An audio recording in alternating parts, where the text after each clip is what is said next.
உன்னை சுத்தி பாரு, இந்த உலகம் சமஜோரு. டார்வின் பகூரு, நீ புரிஞ்சா மார்க்கு 100. சயின்ஸ் டெஸ்ட் பாரு, பைபிள் சொல்றத கேளு. நம்ம படிச்சவர் இருக்காரு நம்பு, நம் வாழ்க்கைக்கு அது தெம்புடாடோய். பஞ்சவர்ண கிளியை பார்த்தாயா, அதன் நிறத்துக்கு காரணம் சொல்வாயா?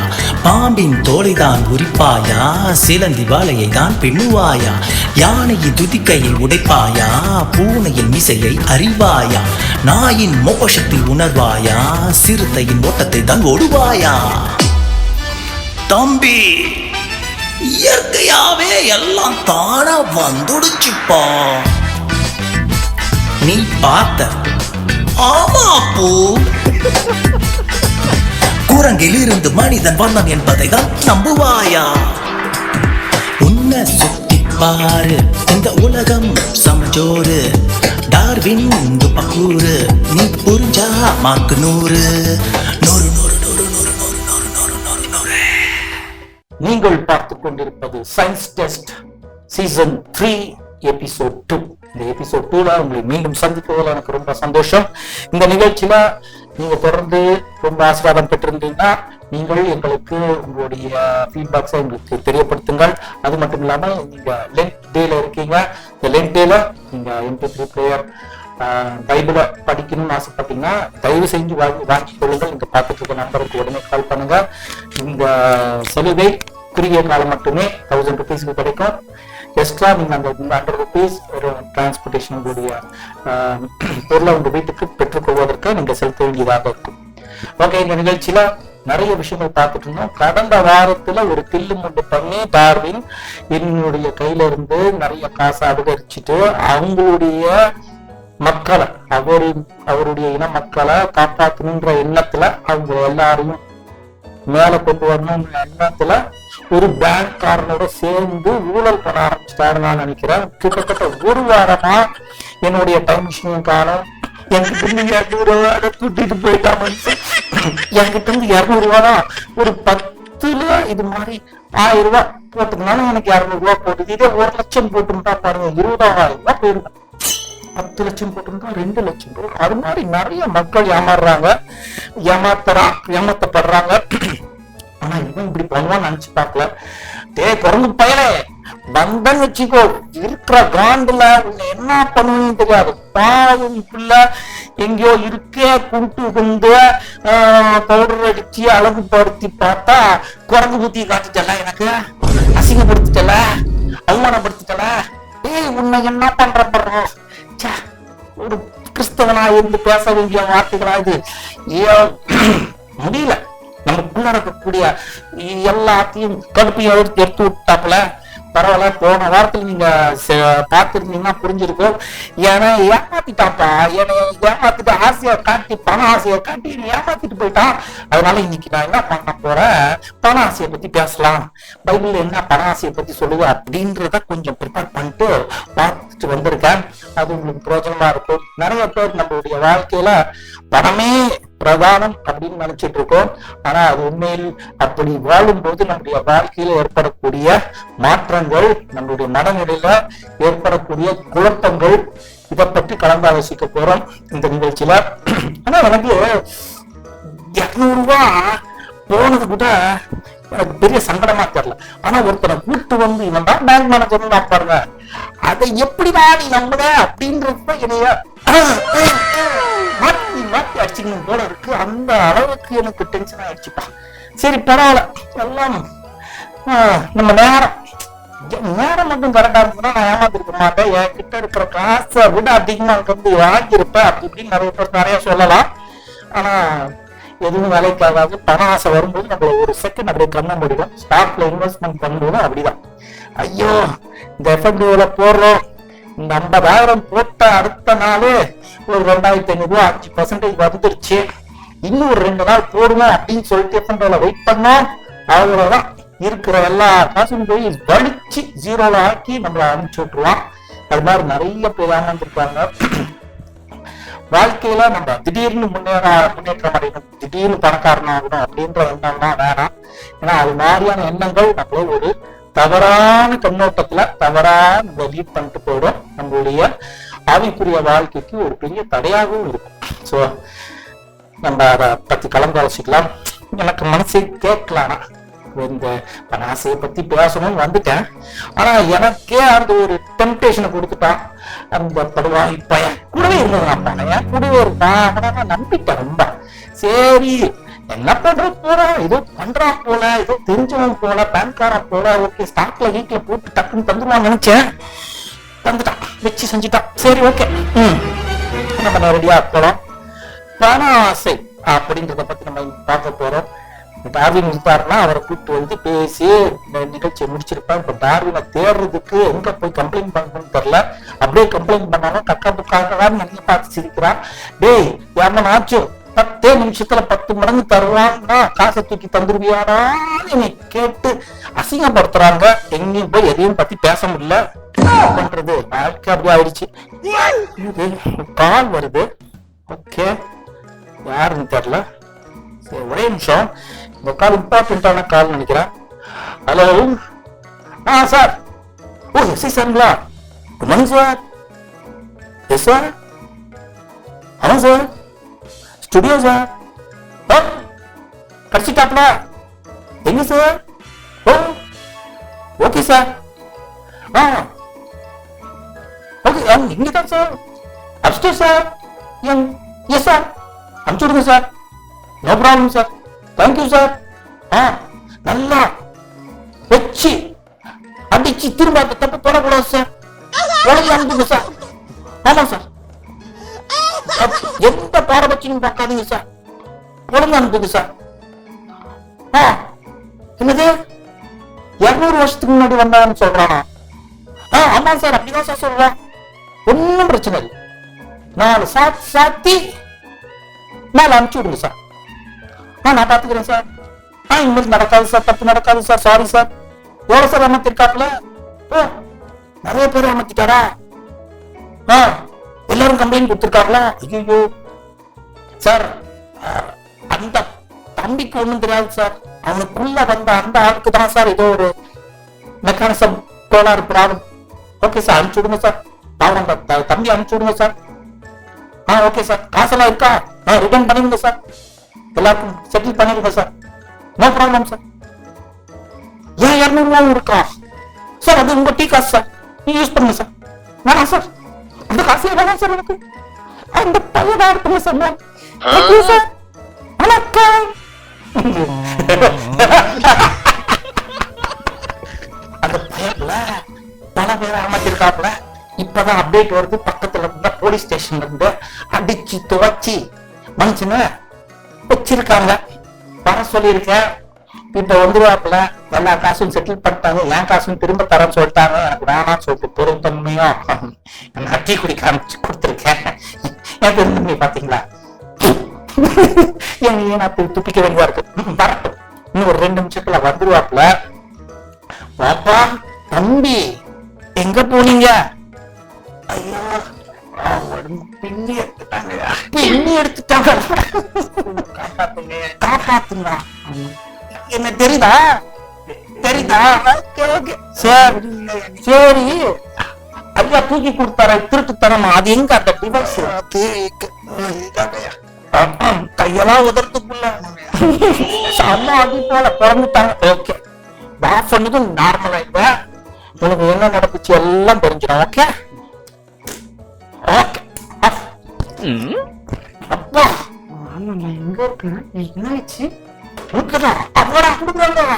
எனக்கு மேல நடிக்கிற. சரி, உனக்கு ஒரு பிரியாணி பாக்கெட் தான் தருவேன். ஓகே, இப்போ டார்வின் அவர் கிட்ட இருந்து வெளியே வந்து போயிட்டாரு.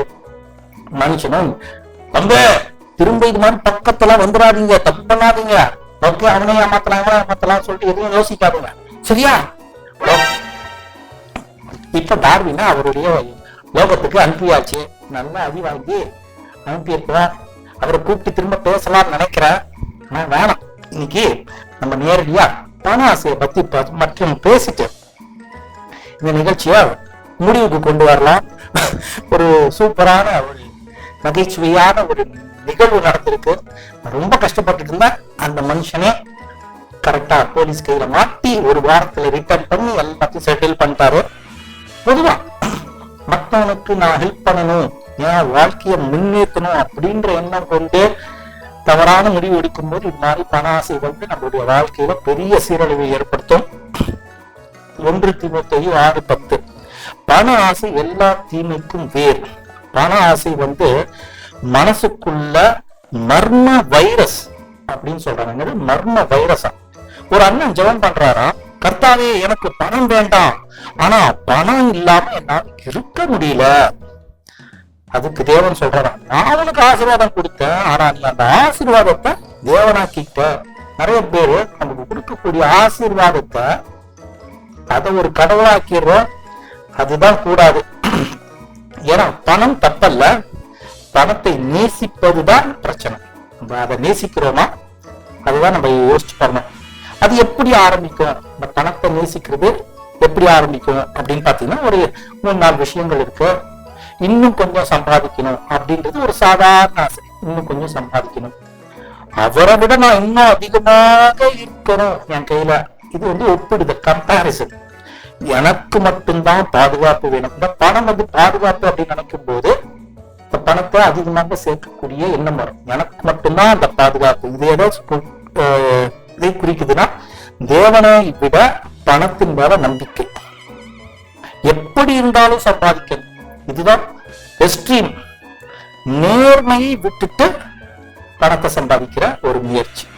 பண ஆசை எப்படி ஆரம்பிக்குது பாத்தீங்கன்னா, பணம் தப்பில்ல, ஆனா பணத்தை நேசிக்க ஆரம்பிச்சாதான் பிரச்சனையே. ஸ்டேஜ் 1 பாத்தீங்கன்னா ஒப்பிடுறது. என்னது, அவனுக்கு கார் இருக்கு எனக்கு ஏன் இல்ல, அது மாதிரியான ஒப்பிடுதல் ஸ்டேஜ் 1. ஸ்டேஜ் 2 ஆசை, இன்னும் கொஞ்சம் இருந்தா நிம்மதியா இருக்கும் அப்படின்றது ஸ்டேஜ் 2. ஸ்டேஜ் 3, அதுல இந்த 2 ஸ்டேஜ்ல இருந்தா நம்ம உடனே நம்மள மாத்திக்கலாம். ஆனா ஸ்டேஜ் 3 வந்து அடிமைத்தனம். அது நம்ம எப்படி இருந்தாலும் சம்பாதிக்கணும், என்ன ஆனாலும் பரவாயில்ல, எப்படி சம்பாதிச்சாலும் நம்ம கையில, நம்ம பேங்க்ல, அக்கௌண்ட்ல காசு வந்தா போதும். சேலரி வந்த உடனே பாத்தீங்கன்னா முதல் 5 நிமிஷம் praise the Lord, praise the Lord, praise the Lord. 5 நாள் கழிச்சு praise the Lord, praise the Lord, praise the Lord, praise the Lord. மாத முடிவுல பாத்தீங்கன்னா praise the Lord, praise the Lord. ஒண்ணுமே இருக்காது.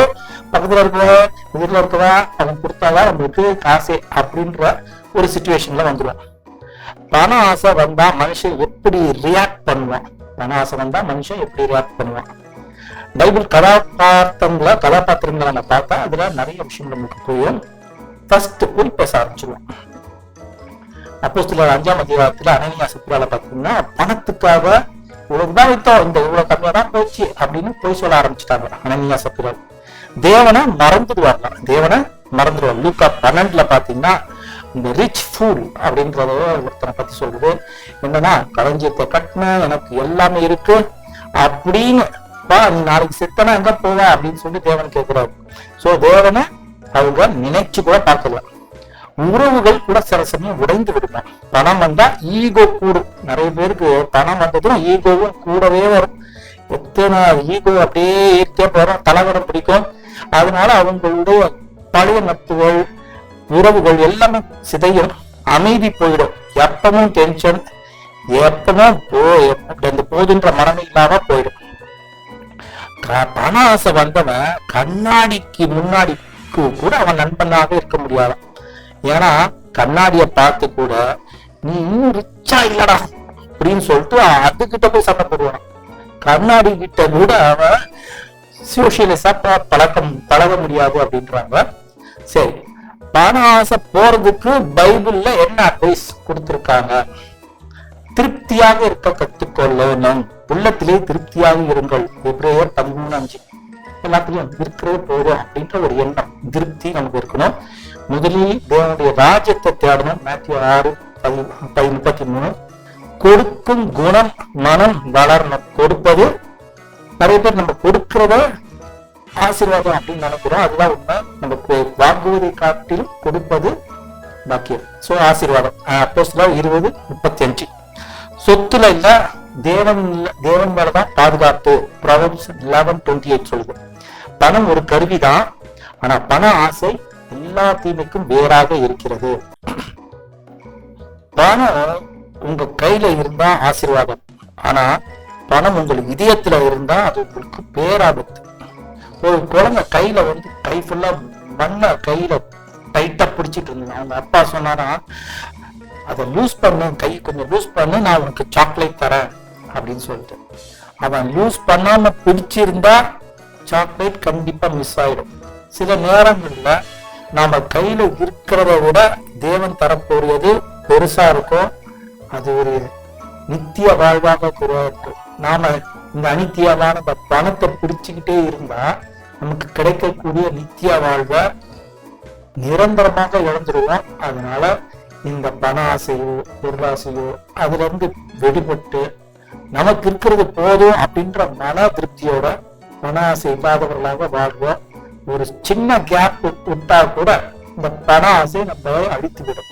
ஏன்னா இந்த உலகத்தை அரசாளுவது கடவுள் அல்ல, இப்போ அரசாண்டு கொண்டிருப்பது சாத்தான். ஏன்னா இயேசு கிட்ட சாத்தான் எல்லாத்தையும் இதுப்பார், இந்த உலகத்தின் அதிகாரங்கள் அரசாங்கங்கள் எல்லாம் எனக்கு கீழ்பட்டிருக்கு, நீ சொன்னேன்னா கொடுத்துருவா அப்படின்னு சொல்றான். நமக்கு புரிஞ்சுது, இப்போ இருக்கக்கூடிய அரசாங்கங்கள் எல்லாம் சாத்தானுடைய கையில இருக்கு. இந்த சாத்தானுடைய ஆளுகையில பணம் ஒரு பிரதானமாக கருதப்படக்கூடிய ஒரு கருவியாக அவன் பயன்படுத்திட்டு இருக்கான். அந்த கருவியை வைத்து நம்ம ஆசையை தூண்டும் போது அந்த வேர் நம்மளுக்கு முளைவிட ஆரம்பிக்கிறது. பண ஆசை என்கின்ற வேர் அது விட்டதுன்னா மரமாகி பெரிய ஆபத்தை நம்மளுடைய இதயத்துல ஏற்படுத்தும். அதெல்லாம் விழுந்து போகாம இருக்கிறதுக்கு நம்ம முழு ஜாக்கிரதையாக இருக்கணும். அதற்காக அவருடைய அரசாங்கத்தை நம்ம நாடிக்கொண்டிருக்கிறோம். நிறைய பேரு அவருடைய அரசாங்கத்தை நாடுறதுக்குள்ள விட்டுட்டாங்க. இப்போதைக்கு இருக்கிற இந்த அரசாங்கத்துல எனக்கு பெனிஃபிட்டா இருந்தா போதும், இந்த அரசாங்கத்துல நான் பிரதானமான சலுகைகள் பெற்று என் குடும்பம் என்னுடைய வாழ்க்கை திறம்பட செயல்பட்டா போதும் அப்படின்ற எண்ணத்துல இருக்கிறதுனாலதான் இன்னும் கடவுளுடைய அரசாங்கம் கடவுளுடைய வருகை இன்னும் வராமல் தாமதித்து கொண்டிருக்கிறது. இந்த உலகம் முழுவதும் பிரசங்கம் போய் சேரும் போதுதான் கடவுளே நான் சொல்லியிருக்காரு. சோ அந்த பிரசங்க வேலையை நம்ம செய்யாம இருக்கிறதுக்கு ஒரு பெரிய காரணம் நம்மளுடைய பணத்தை தேடி அளந்து கொண்டிருக்கிறோமே தவிர கடவுளுடைய சுவிசேஷத்தை சொல்றதுக்கு நமக்கு டைம் கிடைக்கிறது இல்லை. இது மாதிரியான நிகழ்ச்சியின் மூலமாக, இது மாதிரியான சேனல்கள் மூலமாக கடவுள் உலகம் எங்கும் இல்லை, அட்லீஸ்ட் இந்த இந்தியால பலதரப்பட்ட கிராமங்கள்ல, நகரங்கள்ல மற்றும் பகுதியாக வட்டாரங்கள்ல அப்படியே சின்ன சின்ன விஷயமாக கடவுளுடைய செய்தி போயிட்டு இருக்கு. அதற்கு நீங்க முழு ஆதரவு தாங்க. இன்னும் நிறைய இடத்துக்கு போகணும். இது லோக்கல் சேனலாக வந்துட்டு இருக்கு இந்த சேனல்ல. சோ அது நிறைய பேருக்கு பிரயோஜனமாக இருக்கு. பிரயோஜனப்படுறவங்க படாதவங்க எல்லாரும் இதுக்காக நீங்க ப்ரேயர் பண்ணுங்க. இது உங்களுக்கு மிகவும் ஆசீர்வாதமாக இருக்கும். அதையும் நான் சொல்லிட்டு விரும்புறேன். இந்த பணத்தை பத்தி பேசும்போது உன் பேங்க் பேலன்ஸ் ஸ்ட்ராங்கா இல்ல உன் ஃபெய்த் ஸ்ட்ராங்கா, அதுதான் நம்ம யோசிக்கிறோம். உன் வேலட் ஃபுல்லா இல்ல உன் ஹார்ட் ஃபுல்லா. நம் வாழ்க்கையில சொல்லலாம், கர்த்தரே பணம் என் கையில் இருக்கட்டும், என் இதயத்தில் இருக்கக்கூடாது அப்படின்ற ஒரு மனசாட்சியோட நம்முடைய வாழ்க்கையை நடத்துவோம். அப்போ நாம வாழ்கின்ற வாழ்க்கை நமக்கும் மற்றவர்களுக்கும் மிகுந்த பிரயோஜனமாக இருக்கும். ஓகே, இவ்வளவு நேரம் ஒரு பண ஆசையை பற்றி நம்ம பேச வேண்டிய கட்டாயத்துல வந்தோம். ஏன்னா போன வாரத்துல பண ஆசையை நமக்கே டெம்ப்டேஷனா எனக்கே காட்டிட்டு என்கிட்ட இருந்து காசை எடுத்துட்டு போனாங்க. அது மாதிரி பணம் சம்பாதிக்கக்கூடிய நபர்கள் சீக்கிரத்துல பிடிபடுவார்கள். ஆனா நீங்க இப்ப பார்த்துட்டு இருக்கிற இந்த சாத்தான உலகத்துல அவர்கள் பிடிபட மாட்டார்கள். ஏன்னா அவர்களுடைய ஆட்சியில அவங்கதான் பிரதானமாக இருப்பாங்க. நம்ம ஆட்சி வரும்போது, கடவுளுடைய ஆட்சி வரும்போது அப்போ இது மாதிரியான பணப்பிரச்சனையே இருக்காது. ஏன்னா இயேசு ராஜாவாக இருக்கும்போது யாருக்கும் பசியோ தாகமோ வறட்சியோ எதுவுமே இருக்காது. எல்லாருக்கும் எல்லா சுபிட்சமும் நலமா இருக்கும். சோ யாரும் எனக்கு பத்னியா இருக்கலாம், எனக்கு கண் வலிக்குது, காது வலிக்குது, கை வலிக்குது எதுவுமே சொல்ல மாட்டாங்க. ஏன்னா ஒரு பிரதான வைத்தியர் இருக்காரு. நம்ம எல்லாத்தையும் எல்லா விதத்திலும் நம்ம நேர்த்தியாக பார்த்து கொள்வார். அத்தகைய நாளுக்காக நிறைய பேர் காத்துட்டு இருக்கீங்க, நிறைய பேர் பிரயாசப்படுறீங்க, அதற்கு நன்றி. ஓகே, இந்த நிகழ்ச்சியில கடைசியான சில நேரம் ஃபாஸ்டா போயிடுச்சு. சங்கீதம் 104:24 இப்படி சொல்லுவது, பூமி உன்னுடைய பொருள்களினால் நிறைந்திருக்கிறது. இது கிரியைகள் எவ்வளவு திரளா இருக்கிறது, அவைகளெல்லாம் ஞானமாய் படைத்து கடவுள் இந்த உலகத்தை ரொம்ப ஞானமா படைச்சிருக்காரு. அதுல இருக்கக்கூடிய எல்லா பொருட்களும் திறன்பட சூப்பரா இருந்திருக்கு. அதை பத்தி நிறைய விஷயங்கள் நம்ம ஒவ்வொன்றா பார்த்துட்டு இருந்தோம். நாயோட மோப்ப சக்தி பார்த்தோம், யானையோட துதிக்கையை பார்த்தோம், பஞ்சவர்ண கிளியை பத்தி பார்த்தோம், அது மாதிரி பூனையோட மீசையை பத்தி பார்த்தோம். அந்த பாடல்கள்ல சொல்லப்பட்ட நிறைய விஷயங்களை நம்ம பார்த்தாச்சு. சிலந்தி, அதை பத்தி சிலந்தி வலையை பின்ன முடியுமா அப்படின்னு கேட்டு ஒரு அந்த பாடல் வரிகள் வந்திருக்கு. ஸோ சிலந்தி வலையை பத்தி நான் கொஞ்சம் அலசி ஆரஞ்சு பார்த்தா அதுலயும் நிறைய விஷயங்கள் இருக்கு. அதுல சிலந்தி வகைகள் கிட்டத்தட்ட 42,000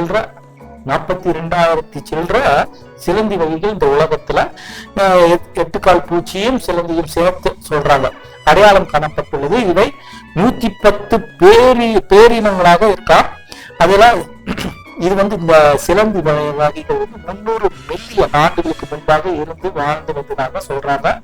நான் இந்த உலகம் 6 நாட்களுக்குள் கிரியேட் பண்ணப்படவில்லை அப்படின்ற ஒரு எபிசோட நான் போட்டிருக்கேன். அந்த எபிசோட பார்த்தீங்கன்னா ஏன் 200-300 மில்லியன்லாம் வந்தது அப்படின்ற விவரம் உங்களுக்கு புரியும். சரி, உதாரணமா ஒரு சிலந்தி வலை ஒன்றை நீங்கள் பார்த்தீங்கன்னா இனிமே கொட்டாம பார்க்கலாம். அது டிசைன் ஸ்ட்ரக்சர் சூப்பரா இருக்கும்.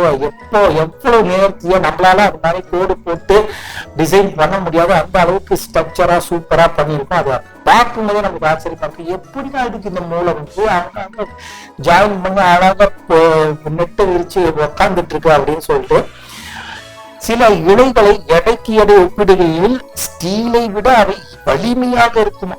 ஸ்டீல் இருக்குல்ல, ஸ்டீலை விட ரொம்ப, ஏன்னா அந்த ஸ்டீல் நம்மளால இது பண்ண முடியாது, இழுக்கவோ இதுவே பண்ண முடியாது, அப்படின்னு கெட்டியா இருக்கும். ஆனா இந்த இது 40% வரையும் இழுக்கலாம், 40% வரையும் இழுக்கும். அப்படி அந்த சஸ்பென்ஷன் இருக்கும், எல்லாமே இருக்கும். அவ்வளவு ஸ்ட்ராங்கா இதனுடைய இழைகள் இருக்கா, வலிமை மிக்கது அப்படின்னு சொல்றாங்க.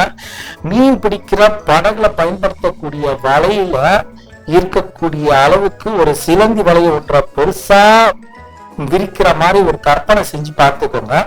அப்படிப்பட்ட ஒரு வலைய நீங்க வச்சீங்கன்னா பயணிகள் நடுவானல பறக்கக்கூடிய விமானத்தை கூட தடுக்கக்கூடிய வகையில அந்த நூலோடைய வலிமை இருக்கணும். ஒரு பயணிகளை எடுத்துக்கின்ற பிளைட்டை நிறுத்துறதுக்கு ஒரு மீன் பிடிக்கிற அளவுக்கு இருக்கக்கூடிய ஒரு வலைய இந்த நூலால செஞ்சு அந்த இதை வச்சு நீங்க வச்சா அதை அப்படி நிறுத்திடுமா. அந்த அளவுக்கு அவ்வளவு நேர்த்தியா ஞானமாய் படுத்திருக்கிறார் கடவுள். ஓகே, சிலந்தியோட பட்டு நூல், சிலந்தியோட பட்டு நூல் நிறைய பட்டு இந்த பருத்தி பட்டு எல்லாம் இருக்கு, நீங்க பார்த்திருப்பீங்க நிறைய விஷயங்கள். சிலந்தியோட பட்டு நூல், அதை பத்தி ஒரு விஷயம் இருக்கு. பஞ்சை விட மென்மையாது என்றாலும் எடைக்கு எடை ஸ்டீலை விட ரொம்ப பலம் வாய்ந்ததான் இது. ஆர்ட் வீவர் அப்படின்ற ஒரு சிலந்தி உற்பத்தி செய்யக்கூடிய பட்டு பல 10 ஆண்டுகளாக விஞ்ஞானிகள் மண்டைய குழப்பி ஆரம்பிச்சுட்டு இருக்காங்க. ஆர்ட் வீவர் அப்படின்ற சிலந்தி உற்பத்தி செய்யக்கூடிய பட்டு. இந்த வலை எப்படின்னா வட்ட வடிவத்துல இருக்குமா. இந்த சிலந்தி பின்னுகின்ற வலை வட்ட வடிவத்துல இருக்கும்.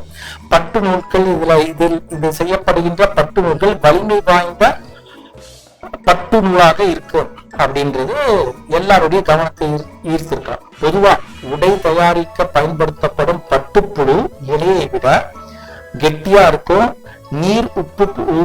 நீரே உள்ளர போக முடியாத அளவுக்கு இந்த நூல் இலைகள் அவ்வளவு ஸ்ட்ராங்கா இருக்கு அப்படின்னு சொல்றாங்க. ட்ராக்ஸ் லைன் அப்படின்றது இந்த இலையோட பேர். ஓகே, இந்த பட்டு நூல் தயாரிக்கிறதுக்கு செயற்கையான இலைகளை தயாரிக்கக்கூடிய தொழிற்சாலைகள் நிறைய இருக்கு. அவங்க என்ன தயாரிக்கிறாங்க, அப்படி என்ன உற்பத்தி செய்யறாங்க அப்படின்னு பாத்தீங்கன்னா கெவ்லார் அப்படின்ற ஒரு செயற்கையான இலையை தயாரிக்கிறாங்க. இந்த கெவ்லார் இலையை தயாரிக்க ரொம்ப அதிகமான வெப்பமும் கரைமங்களும் அவசியம். இந்த கரிம கரைசல்கள் ரொம்ப ரொம்ப அதிகமான வெப்பத்தை பயன்படுத்தணும், நிறைய கரைசல்களை பயன்படுத்தணும். இத கெவ்லார் அப்படின்ற செயற்கையான இலைகளை தயாரிக்க ஆனா சிலந்திகள் சாதாரணமா சும்மா ஒரு அறையில அந்த இருக்கக்கூடிய வெப்பத்தை வச்சு அது சாப்பிட்ட தண்ணீரை வச்சு அந்த தண்ணிய கரையமாப்படி பயன்படுத்தி பட்டு நூலை செயற்கையா செய்யக்கூடிய அந்த கெவ்லார் செயற்கை இலையை விட ரொம்ப அதிகமா சூப்பரா பலனா சூப்பரான ஒரு பட்டு நூலை தயாரிக்கக்கூடிய ஒரு வகையில படைச்சிட்டு இருக்கு. இப்படி அது உருவாக்குல அந்த பட்டு நூலுக்கு ட்ராப்லைன் பட்டு நூல் அப்படின்ட்டு பேர் வச்சிருக்காங்க. இந்த கெவ்வாரை விட இது ரொம்ப வலிமையானது. ட்ராப்லைன் பட்டு நூல் இந்த ட்ராப்லைன் பட்டு நூல் சொல்றாங்களா, இந்த பட்டு நூலை ஒரு வலையாக பின்னி அப்படியே அந்த பட்டு நூலை வச்சு ஒரு ரொம்ப அப்படி நெருக்கமா ஒரு வலையாக பண்ணி ஒரு மைதானத்துல வச்சுக்கிட்டீங்கன்னா ஒரு மைதானங்களை வச்சு விரித்து வைத்து பறந்து வரும் ஜெட்டை அந்த வலையில நிறுத்த முடியுமா, பறந்து வரக்கூடிய ஜெட்டை கூட அது நிறுத்த முடியுமா, அவ்வளவு வலிமை வாய்ந்ததான் இந்த சிலந்தி செய்யக்கூடிய அந்த நூல் இலைகள்.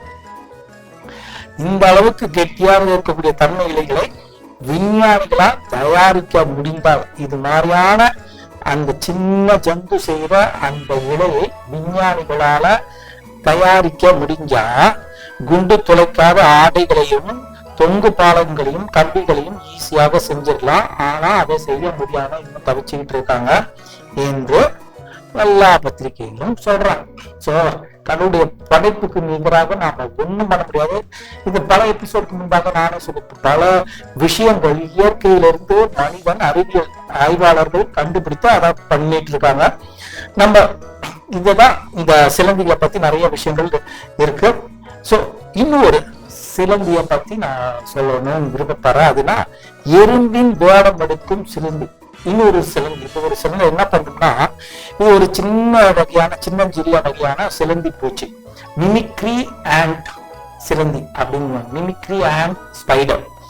இந்த மிமிக்ரி அண்ட் ஸ்பைடர் என்ன பண்ணும்னா எறும்புகள் புத்துல இதுவும் போய் எறும்போட எறும்பா ஜாயின் ஆயிடும். இந்த சிலந்தி என்ன பண்ணும், எறும்பு மாதிரி மிமிக்ரி பண்ணும். இது எறும்புக்கு 6 கால் இருக்கா, இந்த சிலந்திக்கு மட்டும் இந்த சிலந்திக்கு 8 கால். இந்த 8 கால் பூச்சி அந்த 6 கால் இருக்கிற இடத்துல போச்சுன்னா சிலந்திய எறும்பு பார்த்தா அதோட கூட்டுல கண்டிப்பா அடிச்சு கடிச்சு குதறிடும். ஆனா இந்த ஆள் என்ன பண்ணுவாரு, அங்க போனதும் 2 காலை எடுத்து ஆண்டனா மாதிரி, இவருக்கு ஆண்டனா இல்லை, அதுக்கு சிலந்திக்கு ஆண்டனா இல்ல, ஃப்ரண்ட்ல இருக்கக்கூடிய எறும்புக்கு இருக்கக்கூடிய ஆண்டனா இல்ல. அதே போல இது ஒரு மிமிக்ரி ஆண்ட் ஸ்பைடர் என்ன பண்ணுமா, தன்னுடைய 2 காரை எடுத்து ஆண்டனா மாதிரி வச்சுக்கிட்டு ஏமாத்திருமா. இவங்களும் அதே மாதிரி இருக்குமா. ஆனா சிலந்திகள் நடக்கிறது பாத்தீங்கன்னா எறும்பு நடையோட வேறுபாட்டு. எறும்பு இப்படி சின்ன ஜிக்ஸாக்ல நேர்கோட்டுல போற மாதிரி இருக்கும். ஆனா இவரு சிலந்திகள் பொதுவா பெரிய ஜிக்ஸாக்கா எடுத்துட்டு போகும், ரொம்ப பெரிய ஜிக்ஸாக்கா. அது மாதிரி ஜிக்ஸாக்கா பெருசா எடுத்துட்டு போனா எறும்பு கண்டுபிடிச்சிடும், இவன் நம்ம இனம் அப்படின்னு சொல்லிட்டு மொத்தமா சேர்த்து அட்டாக் பண்ணி சாவடிச்சிடும். அதனால இந்த மிமிக்ரி ஸ்பைடர் என்ன பண்ணுன்னா அதே மாதிரி நகல் எடுக்குமா, அதே எறும்பு நடக்கிற மாதிரி சின்ன ஜிக்ஸாக்ல நடந்து போகும். ஸோ எறும்புகளுக்கு கண்ணு அதை பார்த்தாலும் ஓகே நம்ம இனம் போல அப்படின்னு சொல்லிட்டு விட்டுருவாங்க.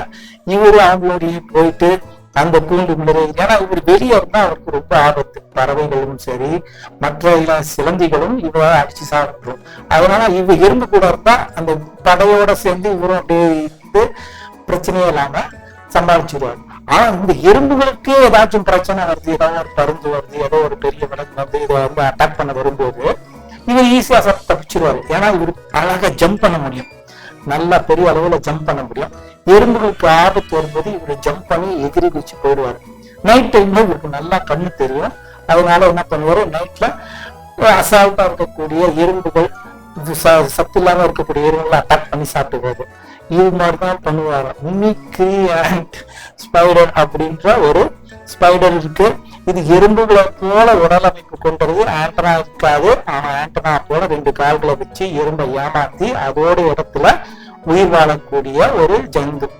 இத்தகைய அறிவு அதுக்கு எப்படி கடவுள் கொடுத்தாரா, எப்படி அப்படின்னு யோசிக்கும் போது ரொம்ப ஆச்சரியமா இருக்கு. இது பரிணாமத்துல கண்டிப்பா வந்திருக்காது. கடவுள் நீ தப்பிச்சு பொழைச்சிக்கோ, உனக்கு முன்னாடியே கொஞ்சம் எக்ஸ்ட்ரா தரேன், அங்க போய் அப்படியே ஒண்டி வச்சு பொழைச்சிக்கோ அப்படின்னு சொல்லிட்டு படைச்சு விட்டுருப்பாரு. சிலந்தியோடைய வளையும் இந்த மிமிக்ரி சிலந்தியும் யோசிச்சு பார்க்கும்போது கடவுளுடைய படைப்பே தனி அப்படின்னு நம்ம உணர்ந்துடலாம். ஸோ இந்த நிகழ்ச்சி நிறைய பேருக்கு பிரோஜனமாக இருக்கும். இந்த நிகழ்ச்சியின் மூலம் நிறைய விஷயங்கள் நீங்க கத்துட்டு இருப்பீங்க. அதுவும் இல்லாம பண ஆசை இல்லாம அவங்க வாழவும் தேர்ந்தெடுத்திருப்பீங்க அப்படின்னு நான் நம்புறேன். இந்த நிகழ்ச்சியின் நிறைவாக ஒரு சின்ன கதையை சொல்லி முடிச்சிடலாம் நினைக்கிறேன். ஒரு சிங்கம் இருந்துச்சா, அந்த சிங்கம் அவங்க ஒய்ஃப் கிட்ட பேசும்போது காலைல, ஐயோ என்னது வாயை திறக்காத, வாயை நாடுது அப்படின்னு சொல்லிட்டு அவங்க ஒய்ஃப் சொல்லிச்சான். என்னது என் வாய் நாடுதான்?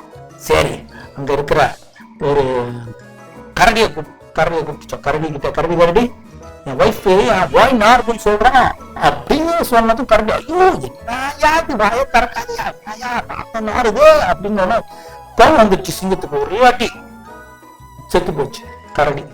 தூக்கி போட்டு சரி அடுத்தது பார்த்தா ஒரு கோட் வந்துச்சு.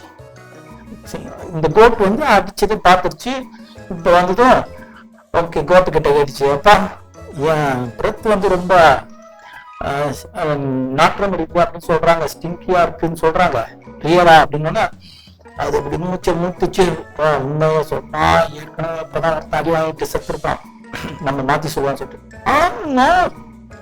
King you are perfect, super, நல்ல பிளசண்டா இருக்கு ஸ்மெல்லு, என்ன புதினா சாப்பிட்டீங்களா அப்படின்ற மாதிரி சொன்ன. ஊருக்கு கோவம் வந்துச்சு, பொய்யா சொல்ற, திரும்ப ஒரு வாட்டி தம்மா ஆடும் செத்து போச்சு. இந்த ரெண்டு சினாரியோல ஒரு நரி பார்த்துட்டு இருந்துச்சு. நரி பார்த்ததும் நரி கிட்ட இந்த சிங்கம் வந்து கேட்டுச்சான், சொல்லு ஏன்னா என் வாய் துர்நாற்றமா இருக்குதா அப்படின்னு சொல்லிட்டு கேட்டுட்டான். அதுக்கு நிறைய யோசிச்சான், ஐயா எனக்கு ரொம்ப கோல்டு, என்னால எந்த ஒரு ஸ்மெல்லையுமே தெரியல, எனக்கு உண்மையாலுமே தெரியல, உங்களுக்கு நல்லாதான் இருக்கும் நான் நம்புறேன், ஆனா எனக்கு அதை கண்டுபிடிக்க எனக்கு மூக்குல அந்த இதே இல்ல, சொரணையே இல்ல, நான் ஒரு சொரண கெட்ட ஜென்மம், இனி விட்டுருங்க, எனக்கு சத்தியமா புரியல, நீங்க கண்டிப்பா நல்லாதான் இருக்கும் அப்படின்னு சொன்னதும் அதை நம்பிச்சு சிங்கம். சரி ஓகே நீ படிச்சிருக்க, கரெக்டா தான் சொல்றேன்னு சொல்லிட்டு அனுப்பிச்சு. நம்மளுடைய வாழ்க்கையில நிறைய பேர் சில சமயம் உண்மையை சொன்னா பெரிய பிரச்சனையாகும், சொன்னா சொல்லாம இருக்கிறது நல்லது. அதே மாதிரி பொய் சொன்னாலும் பிரச்சனை வரும் அப்படின்னு சொன்னா சொல்லாம இருக்கிறது, எதுவுமே பேசாம இருக்கிறது சில இடங்கள்ல எடுபடுமானால் அதை தான் நம்ம செய்யணும். நிறைய விஷயங்கள்ல நம்ம தேவையில்லாத வார்த்தைகளை விட்டு கொட்டிட்டு அதுக்கப்புறம் கொட்டின வார்த்தைகளை அழுவது ரொம்ப ரொம்ப கஷ்டம். தேவையில்லாத இடங்கள்ல நம்ம பேசுவதை தவிர்ப்பது ரொம்ப நல்லது. ரொம்ப பேசுனா நம்முடைய வாழ்க்கையில ரொம்ப பாதம் தான் பெருகிட்டே இருக்கும். ஸோ பேசாம இருக்கணும். நான் இந்த நிகழ்ச்சியில பேசுறதுக்கு காரணம், இந்த நிகழ்ச்சியில பேசுறதுக்காக தான் நான் நிக்கிறேன், அதனாலதான் பேசுறேன். அதனால இந்த இடத்துல எப்ப பேசணும், எப்படி பேசணும், எதுக்காக பேசணும், ஏன் பேசணும், எவ்வளவு பேசணும் அப்படின்றத தெளிவா ஒவ்வொரு மனுஷனும் புரிந்து கொண்டு பேசுங்க. அதுவும் பணத்திலும் ஒரு புரிதலோடு அதுலயும் ஒரு அளவை வைத்து கொண்டு நம்மளுடைய வாழ்க்கையை நடத்தணும் அப்படின்னு இந்த ஷோவா, இந்த நிகழ்ச்சியை இதோட முடிவுக்கு கொண்டு வர மீண்டும் அடுத்த வாரம் இதே நிகழ்ச்சியில வந்து சந்திக்கிறேன். உங்களிடமிருந்து விடைபெறுவது உங்கள் Jordan. Take care, bye, see you, signing off.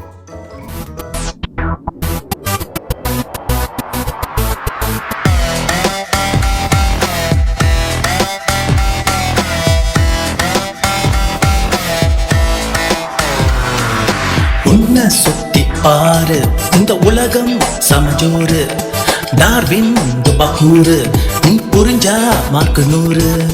Science test பாரு, பைபிள் சொல்றத கேளு, நம்ம படிச்சவர் இருக்காரு நம்பு, நம் வாழ்க்கைக்கு அது தெம்புடாடோய்.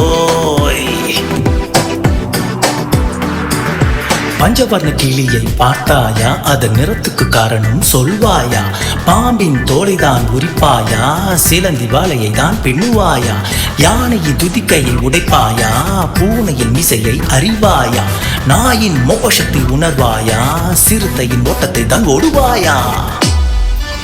தம்பி, இயற்கையாவே எல்லாம் தானா வந்துடுச்சுப்பா. நீ பார்த்த ஆமா பூ, குரங்கில் இருந்து மனிதன் வந்தான் என்பதை தான் நம்புவாயா. உன்னை சுத்தி பாரு இந்த உலகம் சமஜோரு டார்வின் பக்கூரு நீ புரிஞ்சா மார்க்கு 100